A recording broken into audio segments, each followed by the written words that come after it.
Hi, everyone, I'm Kira, and this is my story. Life before the pregnancy was simple and happy. Jack and I would spend evenings talking about our days. He'd share stories about his corporate challenges, and I'd tell him about the school kids' antics. But when I broke the news of the pregnancy, things took a turn I never anticipated.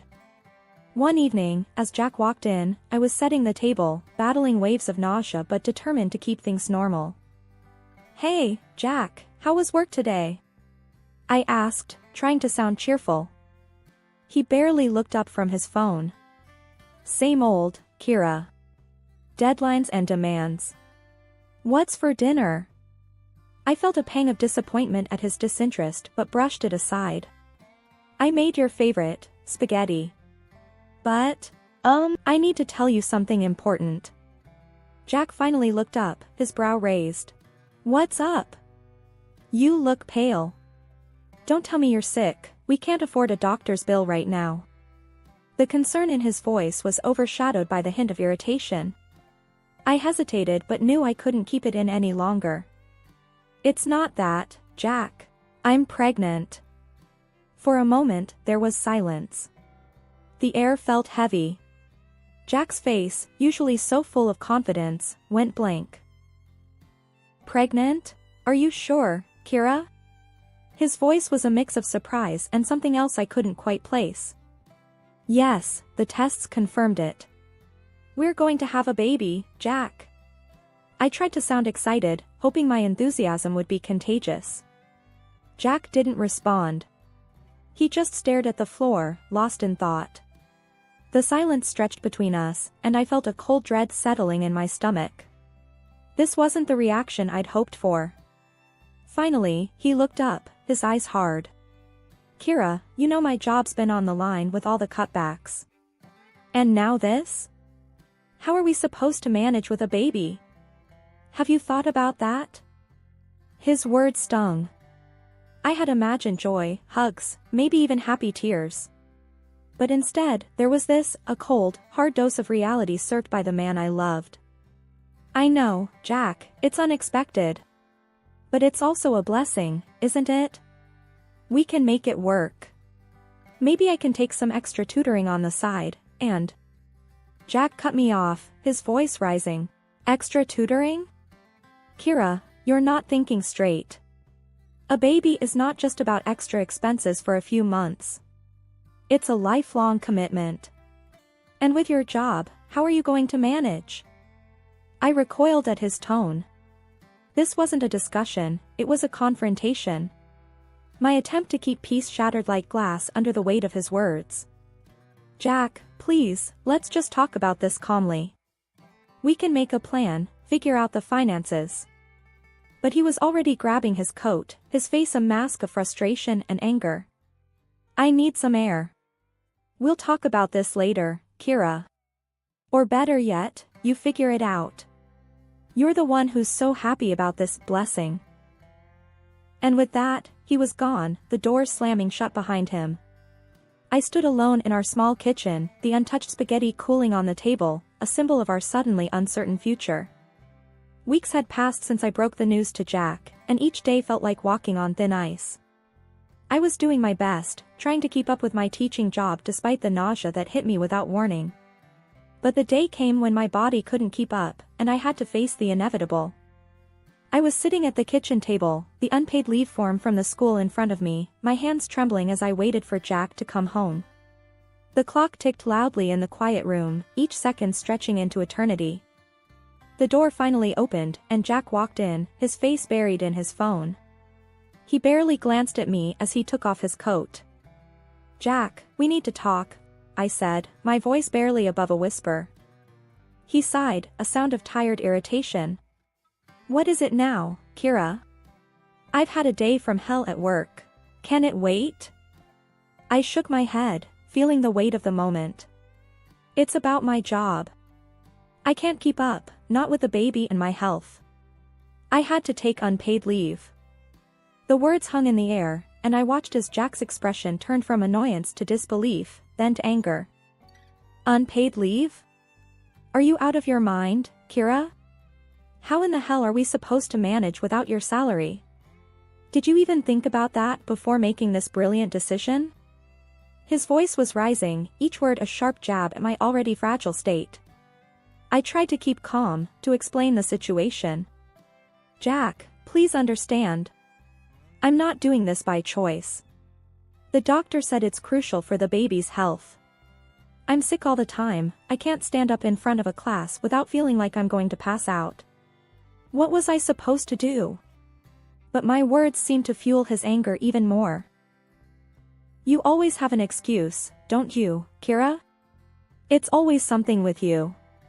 First, you bring this surprise pregnancy on me, and now this? What's next? Are you going to tell me you can't even take care of the baby once it's here? His words stung like venom, and I felt tears pricking my eyes. This wasn't the Jack I knew, the man I had married. Jack, please, you're not being fair.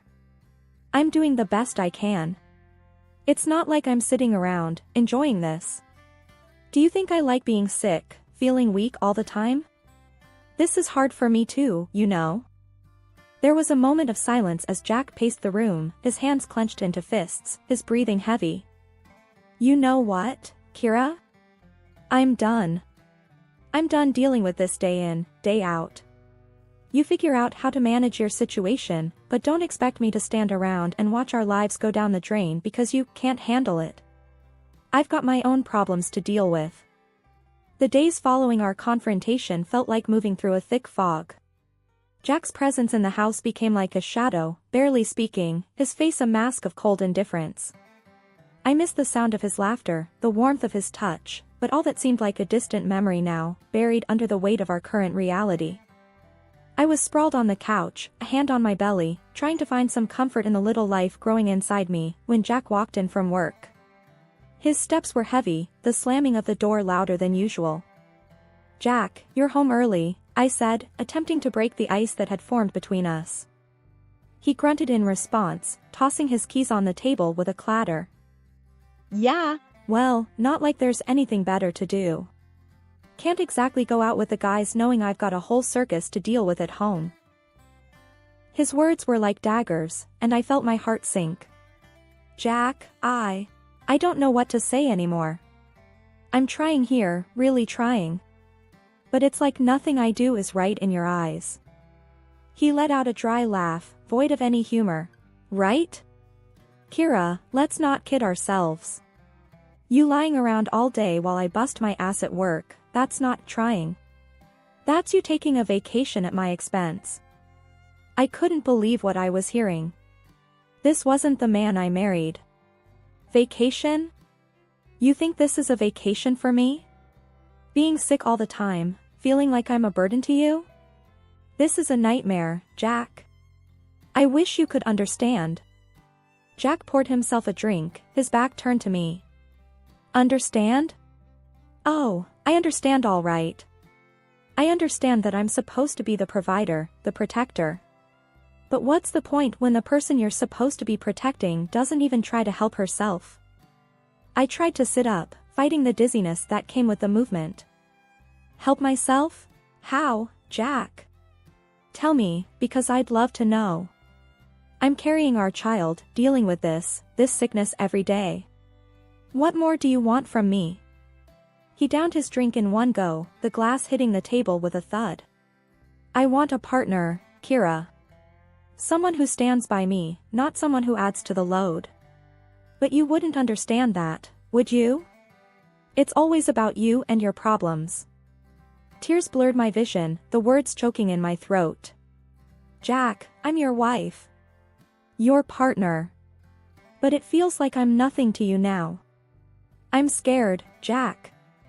Scared of what's happening to us, scared of facing this alone. For a moment, there was silence, the kind that screams louder than words. Then Jack stood up, his figure looming over me.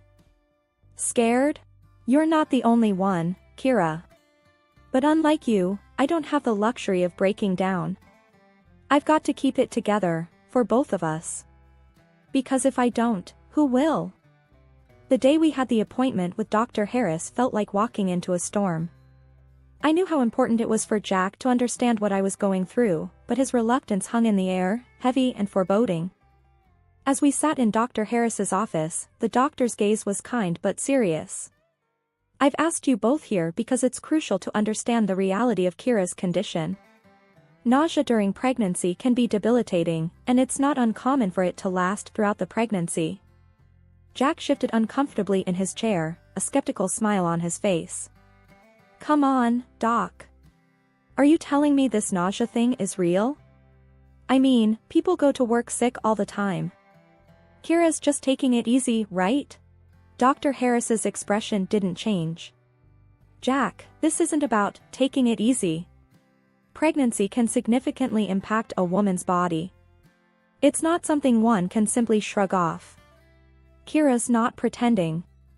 This is a serious medical condition that requires support and understanding, especially from her partner. I could feel Jack's impatience growing, his disbelief a tangible force in the room. Seriously, Doc? So, what, I'm supposed to believe that she can't do a thing because of a little morning sickness? I work hard every day. It's not like I can just call in sick whenever I feel like it. Dr. Harris leaned forward, his voice firm. Jack, this isn't a little morning sickness. This is a condition that is affecting Kira's health and well-being. It's not a matter of toughness or endurance. It's a medical reality, and belittling it won't change the facts. I watched as Jack's smirk faded, replaced by a stubborn set to his jaw. He stood up abruptly, his chair scraping against the floor. This is ridiculous. I don't have time for this. Kira, you're a grown woman.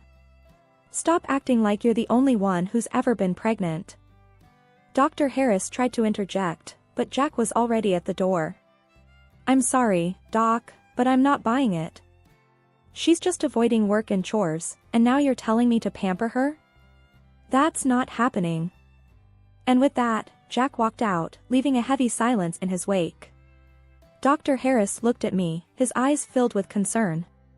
Kira, I'm sorry. But please know, you're not alone in this. We'll find a way to manage your symptoms and get you the support you need. I nodded, the lump in my throat making it hard to speak. The doctor's office, once a place of reassurance, now felt like the eye of the storm, with the hardest part still to come. The day of the corporate party loomed over us like a dark cloud. I felt a knot in my stomach, knowing that being around so many people, with their perfumes and the food, would be a challenge with my condition. But Jack was insistent. Kira, you have to pull yourself together for this. It's important for my job, for our future, Jack said as he adjusted his tie in front of the mirror. I was sitting on the bed, feeling weak and anxious. Jack, I really don't think I can handle it. The nausea, the smells, it's too much. Can't you go alone this time? Jack turned to me, his expression hard and unyielding. No, Kira. I won't go alone. You need to get over this nonsense and come with me. Everyone's bringing their spouses. What will they think if I show up without you? I tried to reason with him, my voice shaky. It's not nonsense, Jack. You know how bad it's been. I can't control when it hits. What if I get sick at the party? I don't want to embarrass you in front of your colleagues. He let out a harsh laugh, devoid of any real amusement.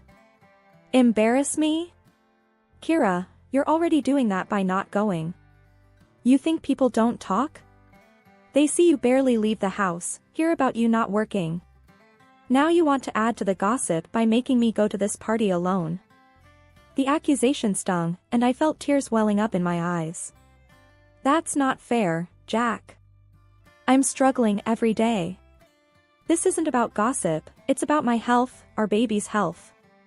Jack's face softened for a moment, but the hardness quickly returned. Your health? What about my health, Kira? My career? You think I don't have enough on my plate? Now suck it up, get dressed, and let's go. We're already late. Feeling defeated and scared, I slowly got up and started getting ready. The drive to the party was silent, the tension between us thick enough to cut through. As we walked into the building, the noise and the smells hit me like a wave. My stomach churned, and I felt the color drain from my face. Jack was busy greeting his colleagues, a forced smile plastered on his face. "Jack, I really don't feel good," I whispered, clutching his arm. He looked at me, annoyance flashing in his eyes. "Not now, Kira. Just try to get through the evening. It's important for me." But it was too much. The room started spinning, and I knew I was going to be sick. I tugged at Jack's sleeve, desperation in my voice. "Jack, I need to get out of here.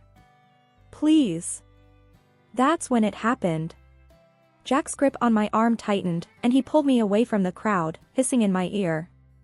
"You just can't help yourself, can you? Always making a scene. Just go, then. Get out of here if you're going to be like this." He dragged me out into the corridor, his grip bruising my arm. I could barely stand, the nausea overwhelming me. "Jack, please, I can't." But he was relentless. With a rough shove, he pushed me towards the exit. "Walk home, Kira. And don't you dare come back until you've learned not to embarrass me like this." Leaning against the cool wall of the hallway, I struggled to catch my breath, the taste of humiliation and nausea bitter in my mouth. The bright lights of the party seemed a world away, and in that moment, I felt utterly alone. But then, the sound of approaching footsteps broke through my daze. "Ma'am, are you all right?" The voice was deep, tinged with genuine concern. I looked up to see an elderly man standing before me, his eyes searching my face for an answer. I tried to muster a response, my words tangled with sobs. I'm not okay. My husband, he just doesn't understand." The man's expression turned stern, yet his voice remained gentle. "What's your husband's name, if you don't mind me asking?" Between shaky breaths, I managed to utter, "Jack. Jack Harrison." A flicker of recognition crossed the man's face, but he quickly masked it with a nod. "I see. And why, may I ask, did he leave you out here all alone?" The concern in his voice was a balm to my frayed nerves. I found myself confiding in this stranger, telling him about the pregnancy, the nausea, and how Jack had dismissed my struggles and pushed me away. The man listened intently, his jaw tightening with every word I spoke. "That's no way for a man to treat his wife, especially in your condition. Jack ought to be ashamed. What kind of partner turns his back on his family when they need him most?" His words, spoken with such conviction, stirred something within me, a flicker of hope, a sense of validation I hadn't felt in a long time. I don't know what to do anymore. I feel so lost," I admitted, the weight of my situation pressing down on me. The man placed a gentle hand on my shoulder, his gaze steady and reassuring.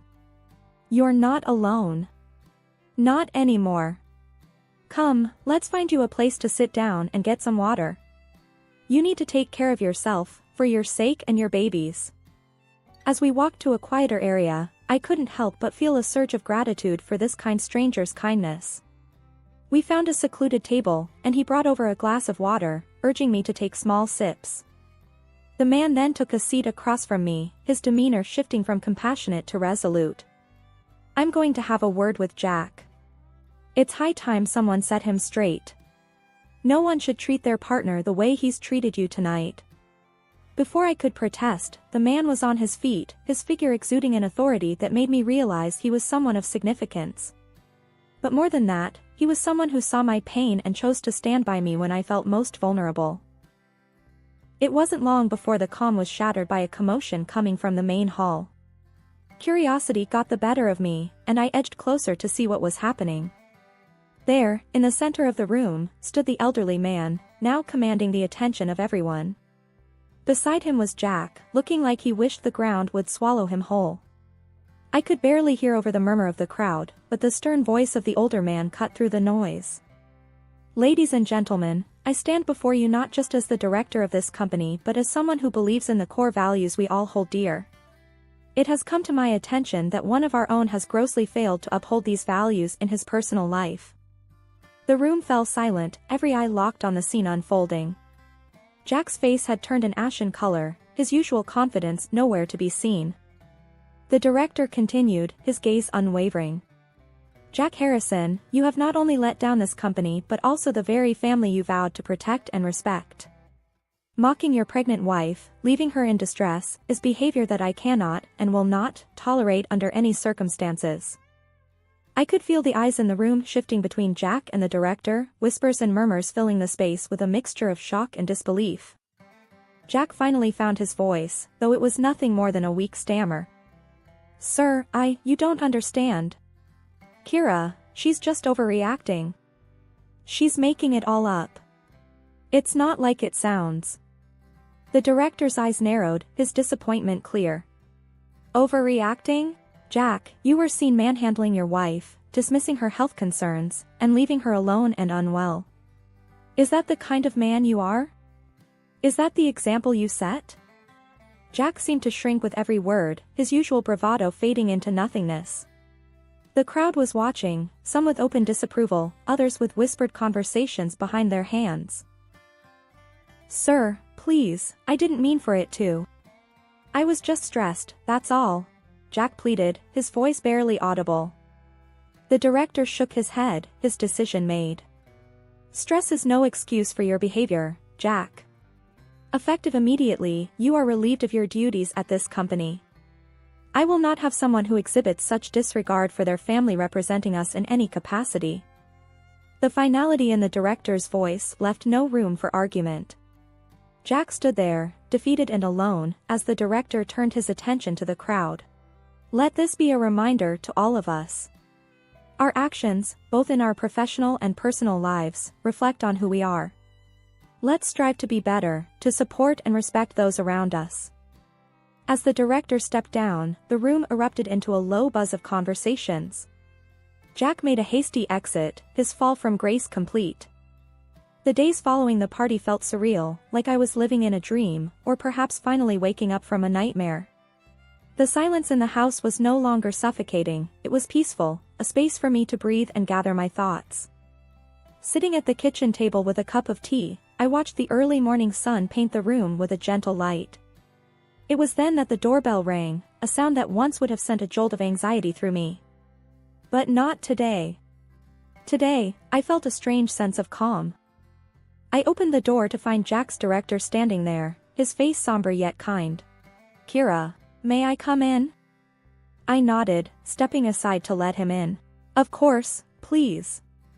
As we sat at the table, the director folded his hands, his gaze meeting mine.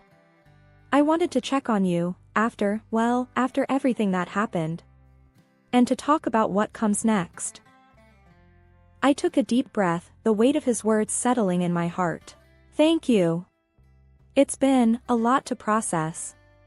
But I feel like it's time to move forward, to make some changes. The director nodded, a look of understanding in his eyes.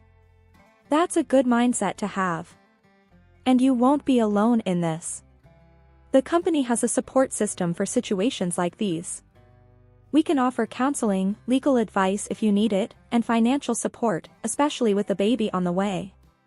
The kindness in his offer brought tears to my eyes. I don't know what to say. Thank you. This means so much to me. He offered a gentle smile. It's the least we can do. No one should go through what you've been through alone. And as for Jack, he's been given the resources to seek help too. It's up to him to decide what to do with them. I nodded, a sense of closure washing over me. Jack's path was his to choose, but mine was clear now.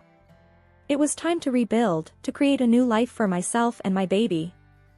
The director stood, placing a business card on the table. If you need anything at all, you call this number. We're here for you, Kira. After he left, I looked around the quiet house, the walls echoing with the promise of a new beginning. I picked up the business card, running my fingers over the embossed letters. It was more than just a piece of paper, it was a lifeline, a symbol of hope. I took a sip of my tea, the warmth spreading through me. With the support of people who cared and the strength I had found within myself, I knew I could create a brighter future, a new dawn not just for me, but for the little life growing inside me. And as I watched the sun climb higher into the sky, I realized that this wasn't the end of my story. It was just the beginning.